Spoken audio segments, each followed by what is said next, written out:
नमस्कार, विस्तार न्यूज में आपका बहुत स्वागत है। देश में लोकसभा चुनाव की तारीखों का ऐलान हो गया और रीवा संसदीय सीट में दूसरे चरण में 26 अप्रैल को मतदान होना है। हमारे साथ बीजेपी विधायक सिद्धार्थ तिवारी है। आपसे बात करना इसलिए भी ज़रूरी हो गया क्योंकि 2019 के लोकसभा चुनाव में आप कांग्रेस से प्रत्याशी थे और आज बीजेपी से विधायक हैं। क्योंकि ये 3 दशकों के बाद ये ऐसा हो रहा है जब अमैया घराने से कांग्रेस की टिकट नहीं हो रही है। तो हम बात करेंगे सिद्धार्थ जी, क्योंकि आप पहले कांग्रेस में थे, 2019 में प्रत्याशी भी थे और आप बीजेपी में, अंतर किस तरह देखते हैं?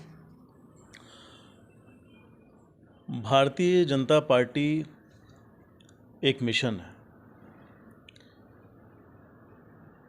भारत को 2047 तक एक विकसित देश बनाने के लिए हमारे प्रधानमंत्री नरेंद्र मोदी जी अपने जीवन का एक एक पल और शरीर का एक एक कण देश के लिए न्यौछावर कर रहे हैं।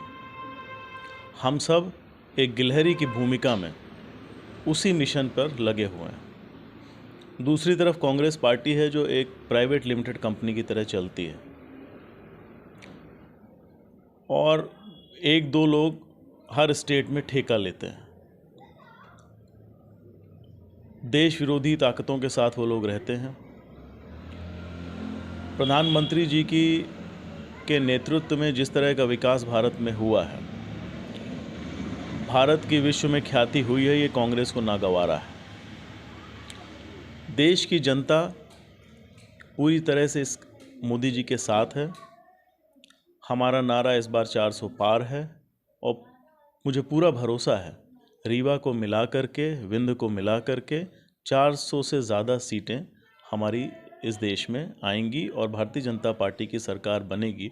कल ही हमारे प्रधानमंत्री जी ने बोला है कि हम 2029 की तैयारी नहीं कर रहे हैं, हम 2047 के भारत की तैयारी कर रहे हैं।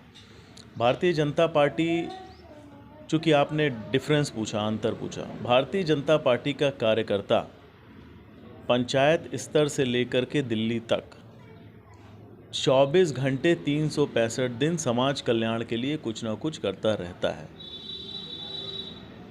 कांग्रेस के लोग सिर्फ टिकट के लिए भागते हैं, चुनाव लड़ने के लिए भागते हैं और ताकत को, पावर को ग्रैब करने की कोशिश करते हैं।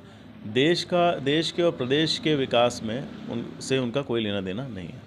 क्योंकि आप त्योथर विधानसभा से आते हैं, उत्तर प्रदेश से लगी है विधानसभा है, प्रमुख तौर पे मुद्दे कौन से होंगे जिनको लेकर जनता के बीच लोकसभा चुनावों में आप लोग जा रहे हैं?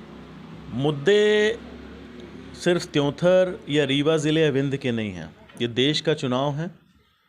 राष्ट्रीय मुद्दों से लेकर के क्षेत्रीय मुद्दों पर ये चुनाव हो रहा है। हमारे प्रधानमंत्री जी के नेतृत्व में जिस तरह से विकसित भारत के लिए, गरीबों के लिए, युवाओं के लिए, अन्नदाताओं के लिए और हमारी मातृशक्ति के लिए ज्ञान, ये हमारा मोटो है। इनके लिए जिस तरह के काम हुए हैं, सनातन की रक्षा हुई है, देश का नाम आज विश्व गुरु के रूप में पूरे विश्व में लिया जा रहा है। इन सब चीज़ों को देखते हुए हर वर्ग आज भारतीय जनता पार्टी के साथ है और थंपिंग मेजॉरिटी से न केवल रीवा बल्कि पूरे देश में हम जीतने जा रहे हैं। मध्य प्रदेश में 29 लोकसभा सीटें और विंध्य में 4 लोकसभा सीटें, बीजेपी को कितने मिलने वाली? सारी 29 की 29 क्लीन स्वीप करने वाले हैं हम इस बार सारी सीटें। तो ये थे हमारे साथ बीजेपी विधायक सिद्धार्थ तिवारी। स्पष्ट तौर पर कहा कि मोदी जी के नेतृत्व में इस बार 400 पार के नारे से बीजेपी आगे बढ़ रही है और मध्य प्रदेश की 29 सीटें बीजेपी के खाते में जाएंगी। बहुत बहुत धन्यवाद।